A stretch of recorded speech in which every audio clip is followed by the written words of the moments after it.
Hey everybody, we are live on One Live Music and Podcast channel. How are we, everybody?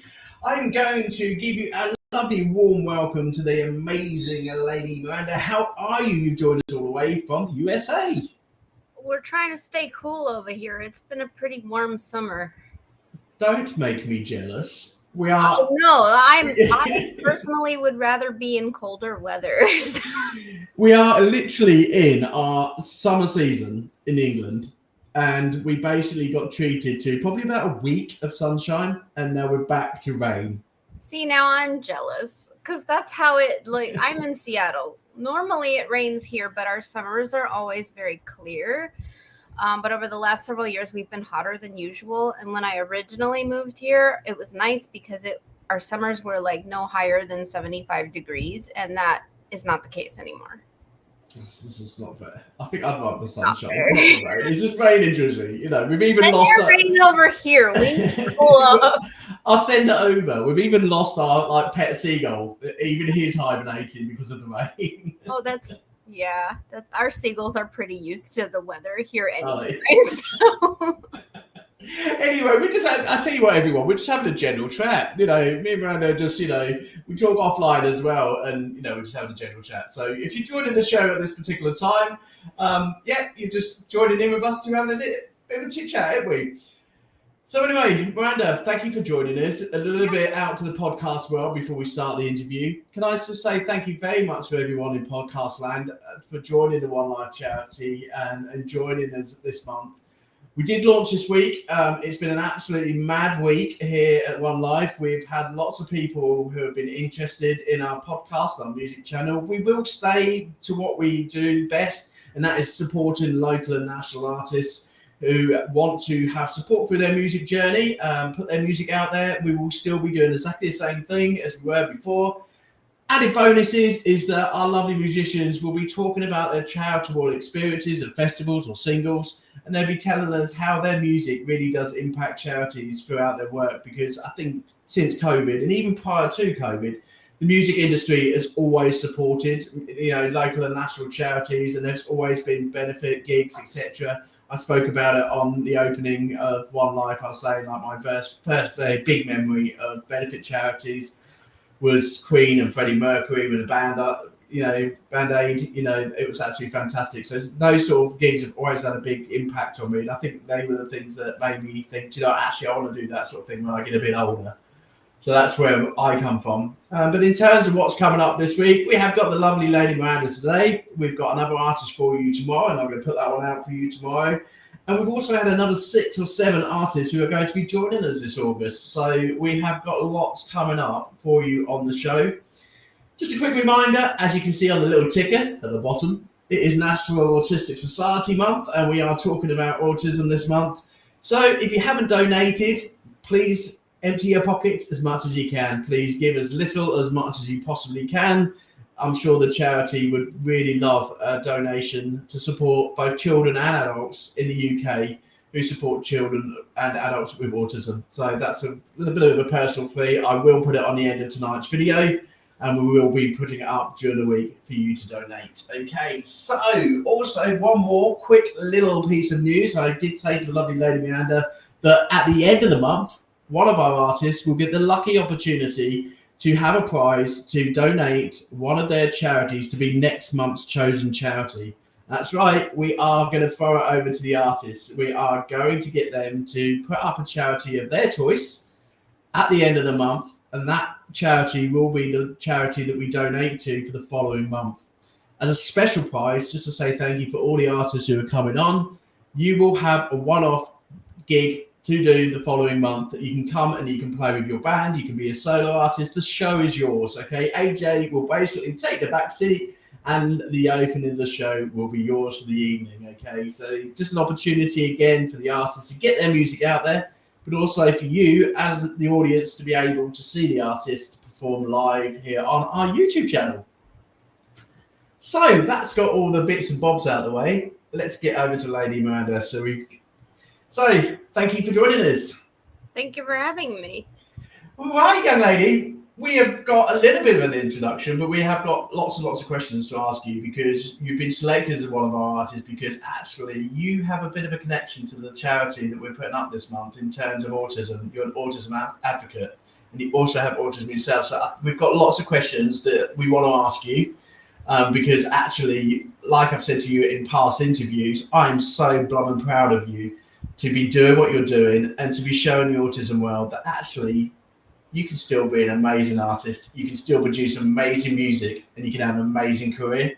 And I think actually you're one of those people that we can all look up to and go, do you know what, actually, I'm going to do this. I'm going to get up, I'm going to get my guitar, I'm going to get my microphone, and I'm going to be like Lady Miranda because I'm going to go onto all those stages and I'm going to go and get all those awards just like her. So that's a thank you from me. Well, thank you. I appreciate that. So make it sound far more glamorous than if it doesn't sound it does sound glamorous, okay, because it's in your name. And I didn't get to you in the last interview, and I'm going to start off with that, okay? So, it sounds glamorous, but you made you sound glamorous, Mrs. Lady Miranda. Where did this come from? I missed it in my last interview, so let's start off. Where did Lady Miranda first come from? Where did the name come from? Actually, it's a moniker that someone gave me years ago, a friend of mine, here on a local stage. It wasn't even initially through my own music. I was hanging out with some friends. I used to, and I still do. I have several friends here that run karaoke shows, and I try to go and support their shows. Because they do a lot of work in the music community here. And so a friend of mine had given me that moniker, and it just kind of stuck because it became such a consistent thing that rather than trying to come up with a stage name myself, I'm autistic. That would have been way too many options for me, and I would have had a really hard time trying to narrow it down. It was like, well, why not just use the one that everybody else has already heard? I love it. When people introduce you onto stage and things like that, it must sound massive. And so there's a massive star like Lady Gaga coming on stage, No. It must be really cool. I'd love it, ladies and gentlemen, Lady Miranda. It's especially your pictures as well, you've really got. And so you're really, really out there, pop star, and star in the USA. And it looks amazing when you see your pictures. It's still kind of strange. I mean, it's been 6 or 7 years, and people ask me all the time, how do you want me to introduce you? And to me, I'm just Miranda. I don't ever look at myself that way. I mean, I know there are artists out there that are like, oh, I'm so and so, and I'm just I'm just myself. You're just yourself. But you know what? This is why I like you. At the end of the day, you've got so many sides to you, and that's why I think when I was first looking at everybody's artist profiles, I was thinking, actually, this girl looks really cool. I really want to get to know a bit more about her. And I saw the first thing, obviously, for One Life was the autism advocacy and things like that, and that sort of drew me towards you because it's so, everybody knows in podcast land, I do have 2 children with autism on the autistic spectrum disorder, and it really does mean a lot to me, being an artist myself, that actually there's artists out there who have just pushed it to one side and said, I can do this, I can be an artist. And and an amazing artist that you are, so it's really cool. So we're going to go back to the beginning of how you got into music, but we also want you to start to reflect on the difficulties where autism started to interrupt music, interrupt you wanting to be a musician, or if it didn't, tell us why it didn't. So let's start a bit about, so when did it all start in terms of music, and then reflect in terms of the difficulties with autism within the music industry. So go for it. Well, I think that's just the thing. People don't understand that being autistic, that's something you're born with. So that's been a lifetime thing. And oftentimes people who are autistic have special interests from a very young age, and those follow us. So music was always one of those things for me. So I've actually been interested in music since I was born. My parents used to have to put me next to a speaker to get me to go to sleep when I was an infant. And that just grew into me wanting to listen to music all the time. And that grew into me performing concerts to my toys. And then that grew into singing. Was it any particular selective toys that you know? No, who did you use to play? All of them. I They all used just to listen. line them up on the floor like an audience, like just exactly how you would see it from the stage with the curve and everything. Oh, cool. Yeah, and I used to sing to them all. And so you know, and I was listening to all kinds of stuff. I didn't have, you know, for someone my age, I listened to a lot of grown-up music back then. You know, people were getting into whatever was popular at that time, and I was listening to the Commodores and Karen White and Phyllis Hyman and Billy Ocean and Lionel Richie and you know, and then my aunt introduced me to Metallica and Def Leppard, and you know, I'm pretty sure my mom wasn't thrilled about that, but you know, it is what it is. I see them on Facebook. They're celebrating another concert. They're going out on the road. I don't even know how old they must be now. Yeah, I don't know, but I grew up listening to all of that. And I did. so there wasn't really a bias in my household as far as music was concerned. And whatever wasn't in my household, you know, I would get from my aunt when I visited, because she was my youngest aunt. And so I would always go and sneak in her room and listen to music, because she was in college at the time and she had all the cool records. This was back when vinyl was still a thing. And so, you know, that grew into me being part of the choir, where I got comfortable singing. Well, I don't know if I ever got comfortable singing as a group, but I got used to singing as a group. And then, can I just ask you, one of the characteristics of autism is people not being able to be sociable or have difficulties with being sociable. You know, did you find that difficult at all, or did you just join in with everybody? How did you find it, sort of going through school and going through sort of early adult life? That's still a problem. So the thing with autistic people is that, yeah, we struggle with that. That never changes. When we're kids to adults, that never changes. People have this strange idea that somehow we grow out of certain things, and we don't. No. We learn how to adapt sometimes. Sometimes we learn how to cope. Whether that's in a healthy or unhealthy way really depends on whether you've done enough therapy to understand what's going on. But I think when it comes down to doing something you're really passionate about, it's something you tolerate. So for me, I love music so much, and I love making music so much, that I had to kind of learn to tolerate the amount of socializing that goes with being a musician. And I've made a lot of music friends, which is great. And I love having all these music friends. People think that autistic folks don't like to have friends. Oh, we love to have friends. We just don't talk to them all the time. So you like having people around you, but you just don't want to say hello as they walk past. Right. Or sometimes it's even like, I love having friends. I love having, you know, my musician friends. I love having my non-musician friends. But that doesn't mean that I'm able to go out and hang out with them all the time. It's safe friends. It's a safe network. Yeah, and people will invite me out sometimes last minute.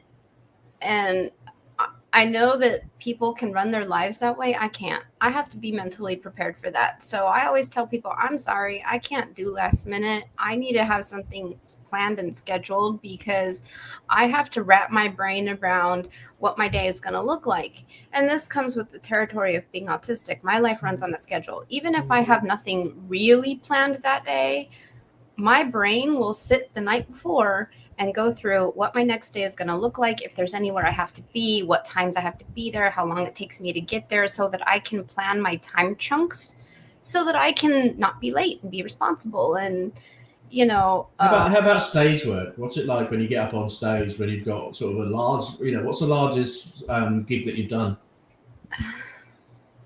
I don't even know, because I've performed in Vegas a couple of times, and I don't know how many people were there. I know it was a whole lot. So how did you manage that being? How did you manage that being an autistic person? All that out. How did you manage that being an autistic person? You know, going onto stage, having a load of strangers looking at you while you're singing your music. How did you manage that? Or did you manage it at the start? You know, or didn't manage it? Oh no. The first cut from when I was in choir, I I kind of stopped with music for a while. I was going through a very difficult time in my life. A lot of autistic people, not all autistic people, but a lot of autistic people come from traumatic childhoods, or difficult traumatic events in their life while they're growing up.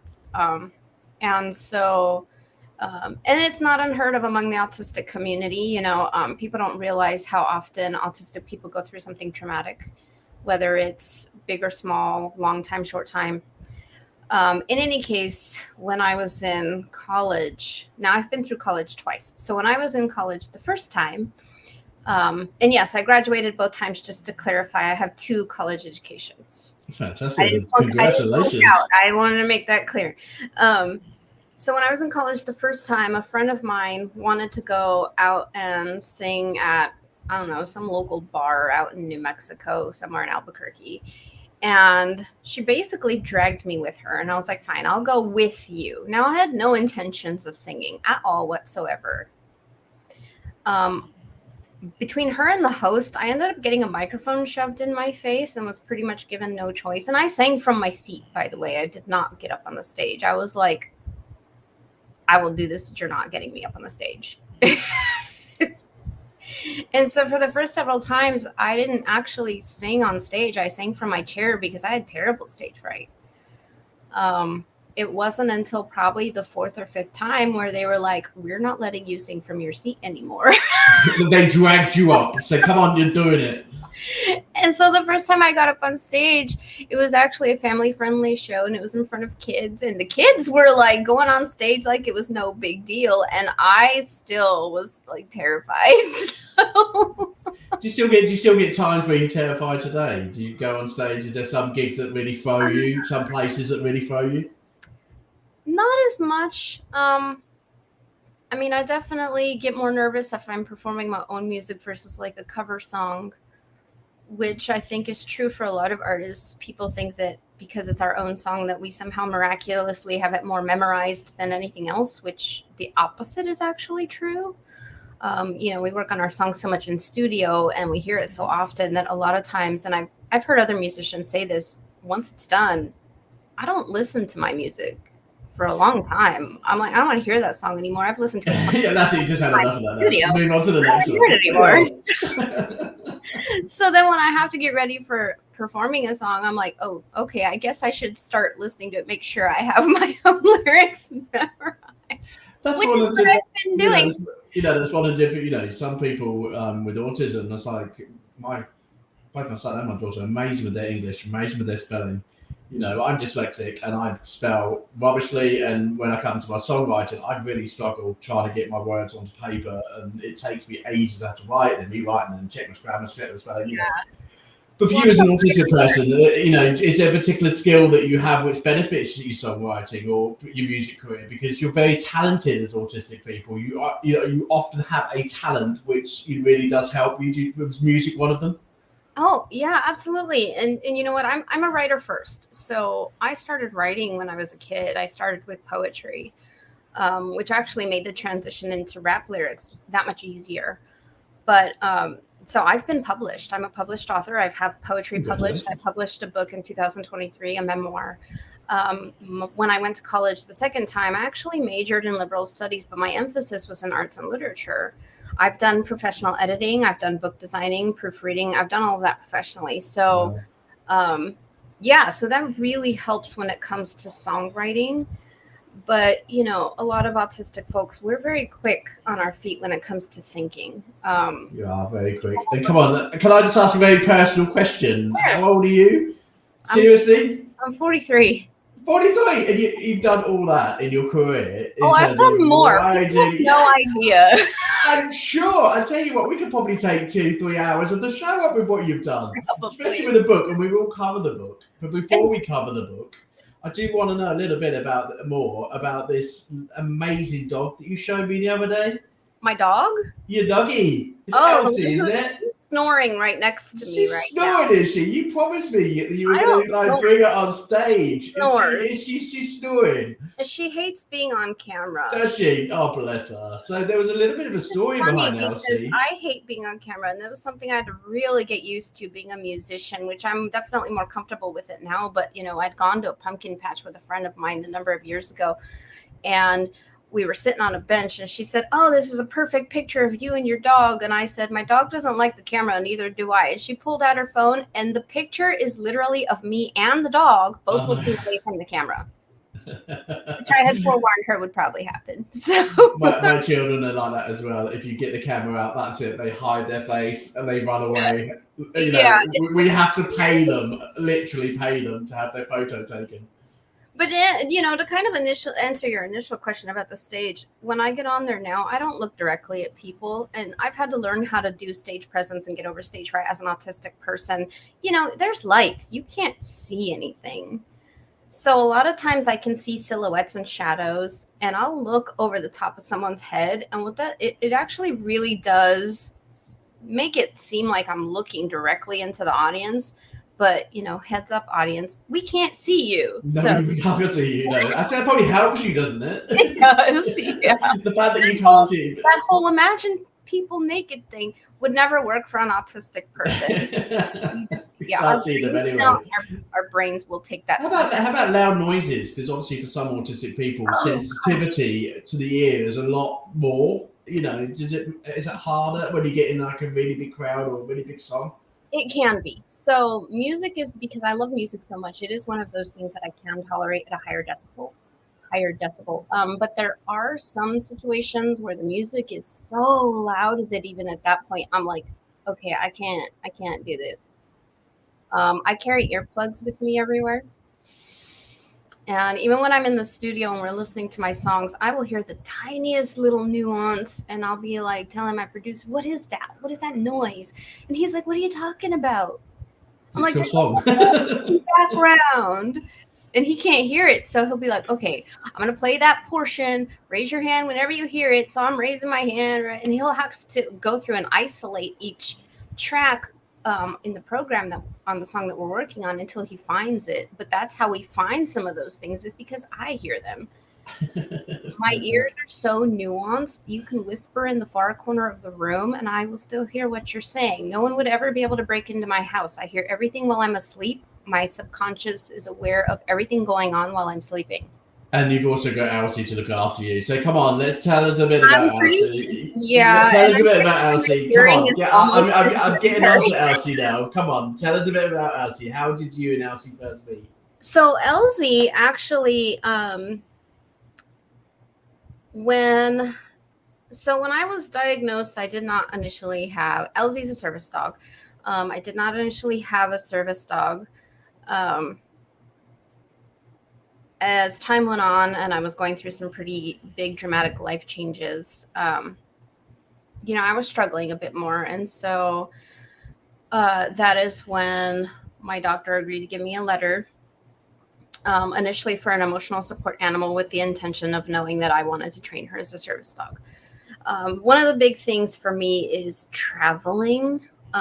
Me trying to navigate the airport by myself is very overwhelming, and the fastest way to see a meltdown out of an autistic person is put them in a situation where everything is very overwhelming. So Elsie actually gives me something to focus on in the airport. She knows how to get through crowds really well, because she's just like, "Okay, Mom, let's go. Let's go. Let's just push all these people to one side and we'll look after you." She does. Yeah, she really does. So she's trained to do certain tasks that help me kind of navigate situations like that, as well as a few other things. So where was she trained from? You told me about a charity when we were offline. Was it a charity? She actually wasn't trained by them.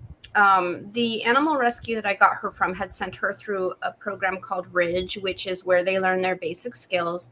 And then when I adopted her, I took her through a service animal training program. But the group that I told you about, they're called Furry Faces Foundation. And what they do is they help people to be able to keep their pets. And so they actually helped me with her adoption fees because Elsie was at, this a special animal rescue where they did send dogs through training, which most animal rescues, as you probably know, don't do that. Her adoption fee was pretty high, and it was something I couldn't afford on my own. And so they helped me adopt her. And they also have paid for her vet visits, for her checkups and her shots and those sorts of things. And so their goal is to help people in the community to keep their animals. A lot of times when pets need surgery or pets even need routine care or vaccinations or to be spayed or neutered, sometimes people can't afford that. And so, unfortunately, that's how a lot of pets end up at the animal shelter. And so their goal is to keep people from taking their pets to the animal shelter by helping provide them with money for services like surgery or things that are necessary, like vaccines or neutering or spayed, whatever that is. They also have a lot of resources for like behavioral issues. So, sometimes people don't know how to deal with behavioral issues. So they have resources for that. They help people get food if they need food for their pets, or, basic things like beds, toys, things of that nature, because their goal is to keep pets with their forever homes rather than them ending up at a shelter for something that could be, potentially avoided if they have the right resources. And so that's what they do. And they've been very helpful with Elsie. And, COVID hit them really hard. They weren't able to fundraise. They're a small organization run by 3 people. And, and then, of course, with 3 people, life happens, their family stuff happens and whatnot. And so they've been kind of struggling to kind of fundraise and get back to where they were prior COVID, because they had several fundraisers every year that would really help keep the funds going. And so so do you raise for them at all throughout the year with your music at all? Do you support them in terms of fundraising for them? We did try to do a show back in March, and so much has happened since then. I can't even remember what happened, but it was right around Easter. And so that was, that didn't work. And there was a lot of stuff going on at the time with the organizers' personal family. And so we had to cancel that, but I am constantly promoting them out. I did say to you, we are going to put a link on your video for anyone else who would like support from that charity, but also any awareness of that charity as well, because I think it must have made a huge difference to you having Elsie being around. In the past, I actually have gone and run a music show over at one of their fundraising events to raise money. And, of course, that was pre-COVID when we could still do that.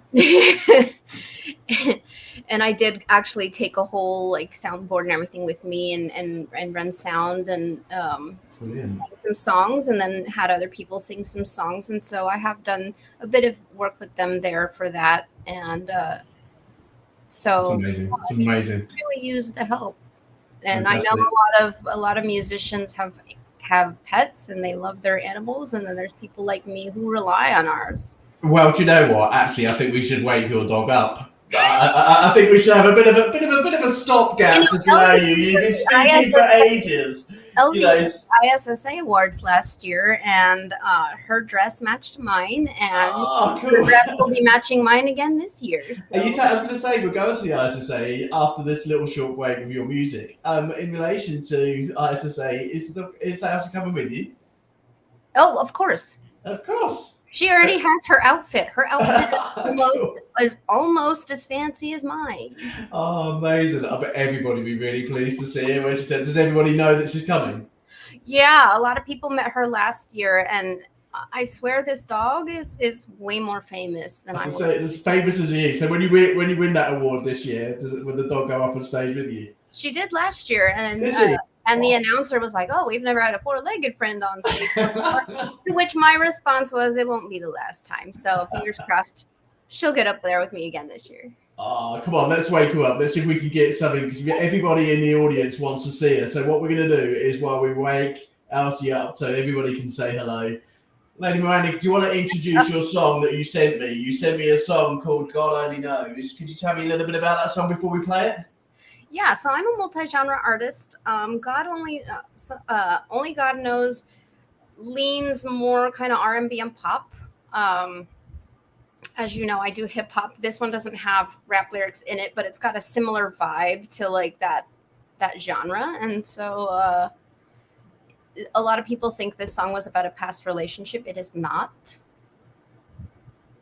I let people kind of decide for themselves what they think my lyrics mean, because everyone relates to songs in different ways. And so I purposely don't usually disclose why exactly I wrote a song. Just it was from a personal experience, but it's usually never what people think it is, but they relate to it in their own way. So I kind of like that they are able to do that. Fantastic. Okay, so ladies and gentlemen, over in podcast land, this is Only God Knows.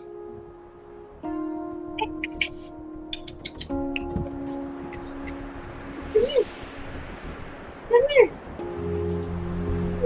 Easy.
You would always be there. I keep thinking about everything that felt so bad, everything we never had, how you couldn't see the need, how you thought it was just me, how easily you gave it away. I keep thinking about it. I keep thinking about it.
Fantastic. A round of applause for that one. Hang on, it started again. I had this the other day. Stop. I like it. Great song. Absolutely brilliant. Did it wake Elsie up? Did it work? She's awake, but she's not gonna sit up. She's like, Mum, I've heard you sing so many times. Bring you to her. Elsie, come on, come and say hello to us. Hiya. Look. It's AJ. Hello. Say hi. I've heard Mum sing so many times, it doesn't bother me anymore. I know. But you know what's funny is she likes when I sing to her, but when she doesn't like some music, she will let me know. She's growl. No, but she'll stand up and try to leave. She obviously loves your music. She's obviously your number one fan. Times in Vegas where we've been at a music show and we're listening to someone else sing.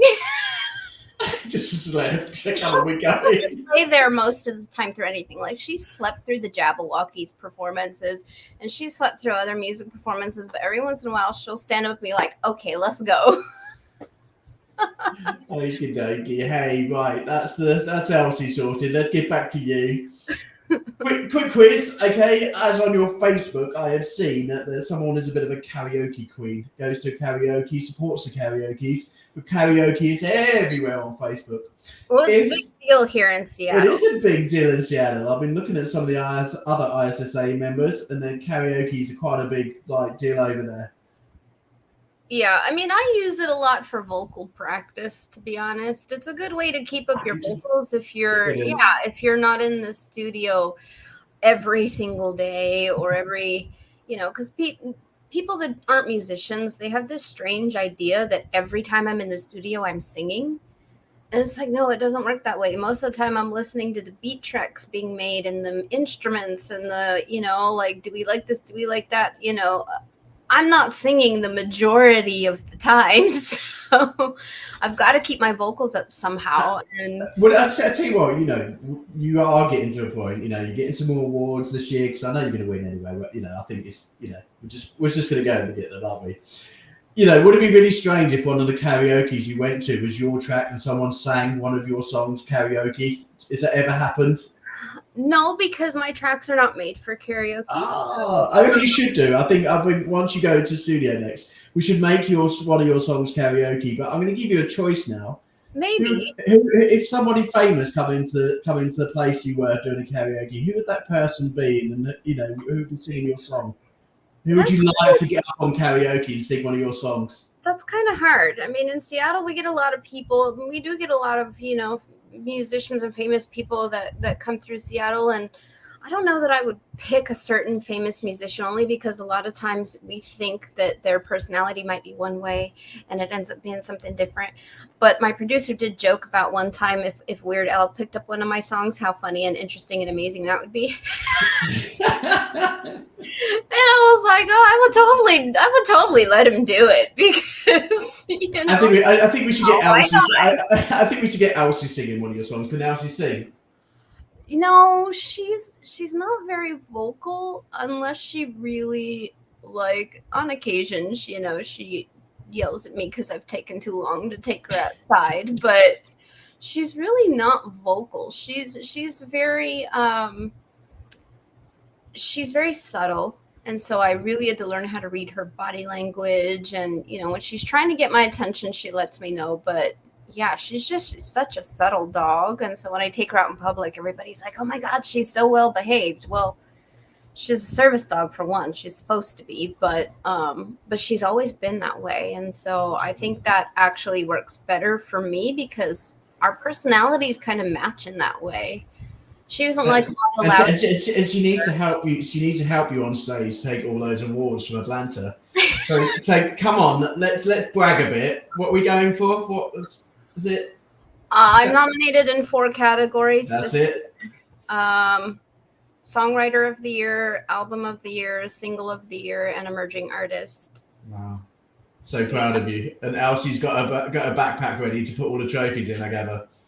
Well, I'm nominated for more awards with other entities as well, so we'll see what happens. We'll see what happens. It's just going to be one proud dog of a mum. It's going to be one right after the other this fall because, it starts with ISSA and then trickles into other award things that go through August and even further on into... So there's more awards? Hang on a minute. Elsie needs some space in the house for her dog toys, okay? Can't take it all up with your trophies. She does not need more space for dog toys. By the looks of her face tonight when we was talking to her, she was like, Mum, seriously? I need more room for dog toys. So what's the future coming up? What's going on this year? You've obviously got the ISSA Awards. What else have you got coming up this year? Yeah, so I'm nominated for the Red Carpet Awards in Europe. I'm nominated for some Josie Awards. As you know, I did... we'll find out at the end of August whether or not I've won a Danny Award. Thinking about doing a bit of traveling starting in October.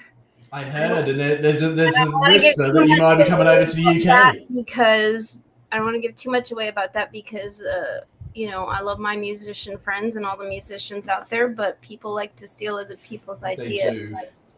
And this was an idea I actually had way from the beginning, and then COVID happened, and COVID made life more complicated, and so I wasn't able to start where I initially wanted to, and so now I'm kind of backtracking a little bit, but I think it'll be good. Fantastic! So lots coming on, hey? I have a third album coming out.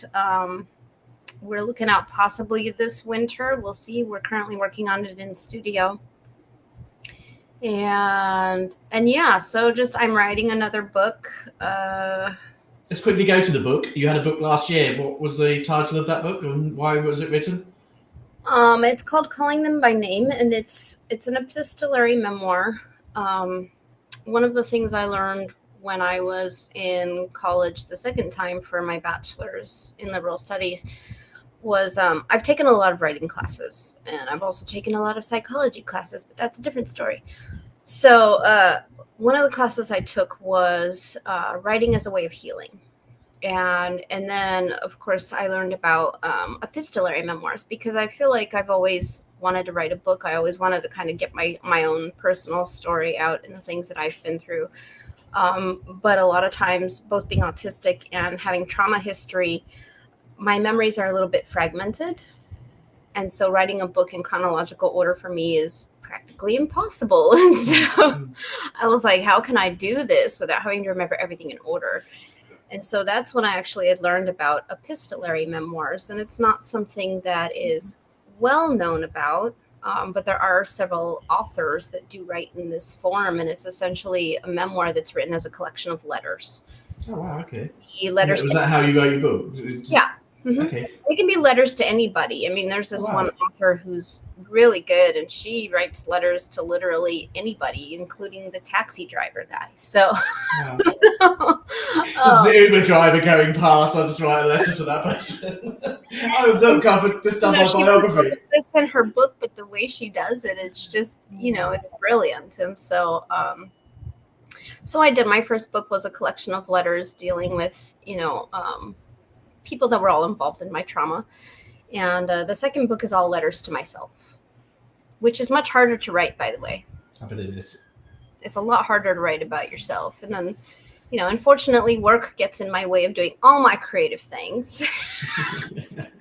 As it does. So, but, the one of the things that I wanted to bring up since we were talking about autism is that 85% of autistic adults are unemployed. Exactly. We were talking about that on the opening of One Life. I showed the National Autistic Society's statistics. So in the UK, it is 1 in 6. That's only who are employed, and people really do struggle with employment. I'm lucky that I work for a charity who really tries hard to keep autistic people into the workplace, but they still struggle so hard to find mainstream work for an autistic adult. So I think for you was music a really big go-to, because actually that's something you could be quite independent about, or did you still struggle? No, my music I'm definitely independent about. But I think of course I have a day job because none of us musicians are getting rich anytime soon. No. But and that's where I struggle, because unless it's something that I really enjoy and I'm really passionate about, it is hard to do the daily grind as an autistic adult. And I mean, heck, people that are not autistic struggle with that. So, autistic people struggle with that even more, if you could imagine. But, and what I see here in the US, and I do want to bring this to light, even though we're talking about the Autism Society for the UK, because I'm hoping that it can also spur something here in the US, because we need to be a little bit more proactive like some other countries are. There's so many programs for autistic children here in the US. There are virtually no programs for autistic adults. Right, okay. I was talking about this to Weeson, who was on our show a couple of days ago, because I think he was saying a family member, adult, and he was saying that actually he felt that the government services over here in the UK had taken away that support from adults, and there wasn't a lot of support to adults. But I did say to him, actually, it depends on the local charities and the area that you are. Yep. Because there are some fantastic support networks out there for both adults and children, but we still know that there is just not enough. And, that we're still in a situation where there's so many adults and children go without education, go without health, go without services of support, which is why we've got the National Autistic Society, who are campaigning to the government directly to provide more services of support to children and adults, in terms of education and health. And, we cover as many areas as we can, but the funding will always be the barrier to providing those services to adults and to children, which is why, when I put this charity for this month up, it's, that they do go by charitable grants rather than government money. That is government money available to most of our charities, but it's not big enough because autism and ADHD is becoming a wider issue across the whole of the world. The numbers are becoming larger, but the resources aren't there, so that's why it was so important to me. So, that's two examples. That's the same in the UK, but for yourself in America, it's great to hear that there's support for children. The adult side, there's still support that needs to get out there. Yeah, absolutely. It's almost like you turn 18 here and you kind of get lost in the cracks. And the reason why I speak out about being autistic is because there's so many autistic people that are afraid to say that they're autistic, because there is a stigma. And, what we see on the media, what we see in movies, it's a poor depiction of what autistic people are really like in most cases. And I had to go through that, where I had to decide, is this something I want to disclose or is it not? And I came to the conclusion that in order for people to better understand me, this was something I needed to disclose, because it did actually help more of my friends and people I know understand me.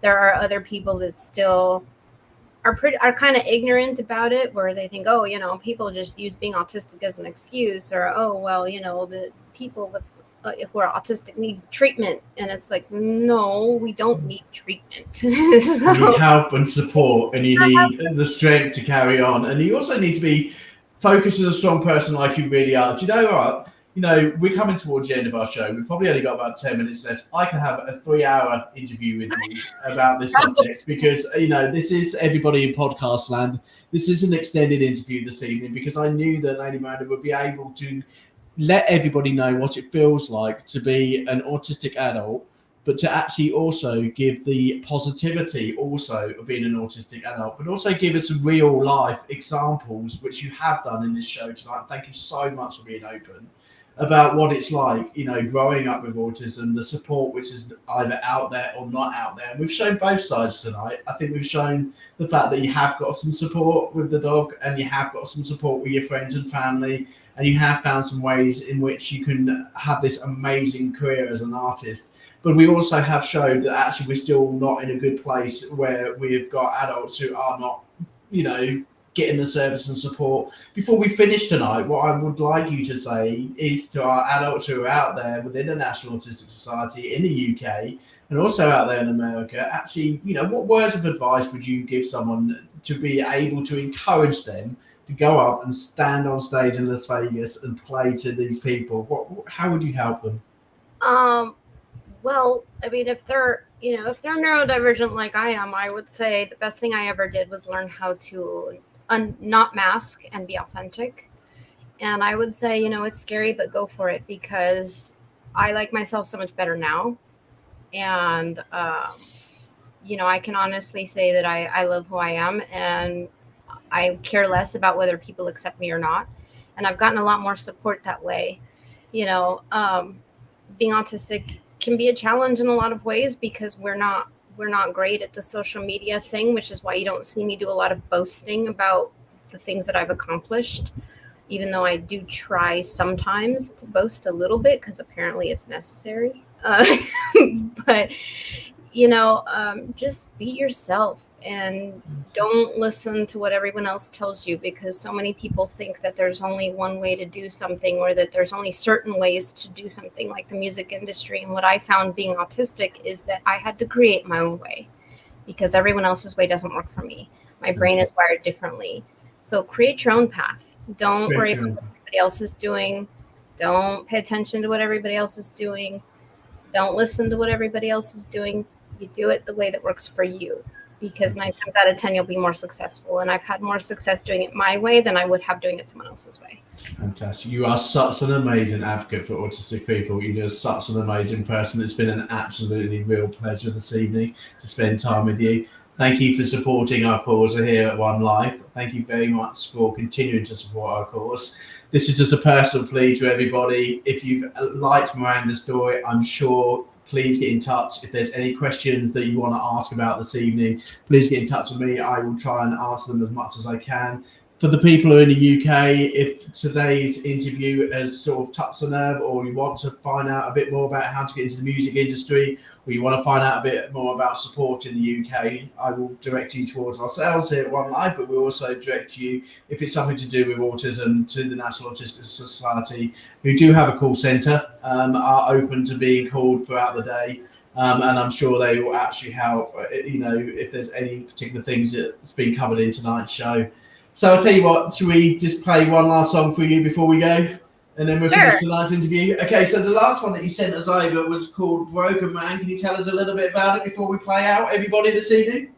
Yeah, so as I'm sure many people who have experienced dating in this crazy world, this was actually not someone I dated, but someone I ran into in this crazy dating world, who inspired this song, because he just was so, like, the audacity of this person. So that's where this song came from. I will actually be performing this song at the ISSA after party this year. So that's fantastic. Fun. There you go. That is a brilliant introduction to the song, because we wish you all luck at the ISSA, and we're all rooting for you. We've got our fingers crossed at One Life for all of our members in One Life, for all of you that we've got on our books. We have got our fingers tightly crossed that you come home and that Elsie brings all the trophies home for you. Okay, so this is your song, and I hope you enjoy it.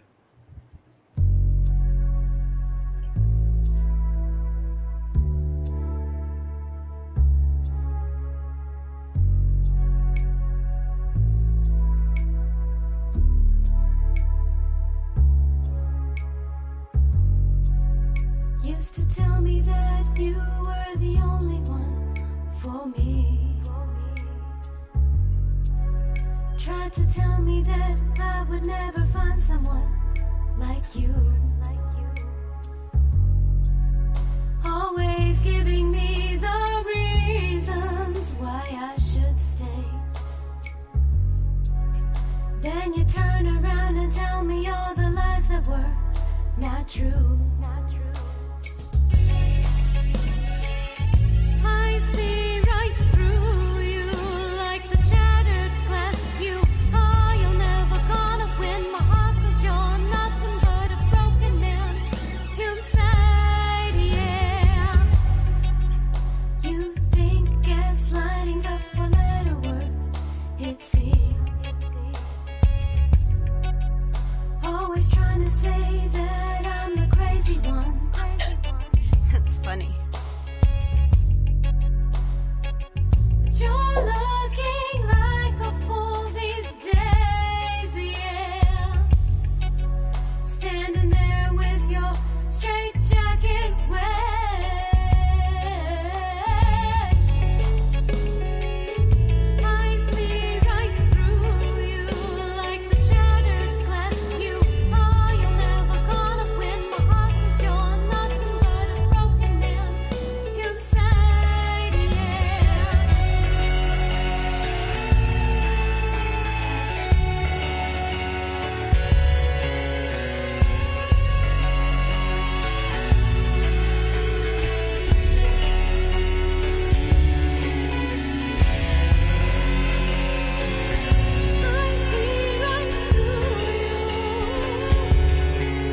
You know what? I love the little talking bits in between. They were really clever.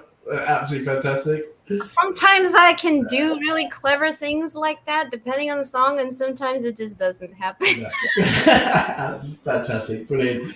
Lady Miranda, I am going to leave you this evening. And final message from me. Thank you so much for joining us. Thank you so much out there in podcast land for spending our time with us. I'm going to get this film out to everybody this evening so everybody can enjoy who didn't get to watch this evening, but it's definitely worth a watch because I tell you what, we've covered absolutely everything this evening. So ladies and gentlemen, the lovely Lady Miranda. Thanks again, AJ, for having me. Take care. Look after yourself. Good luck, okay? Bye.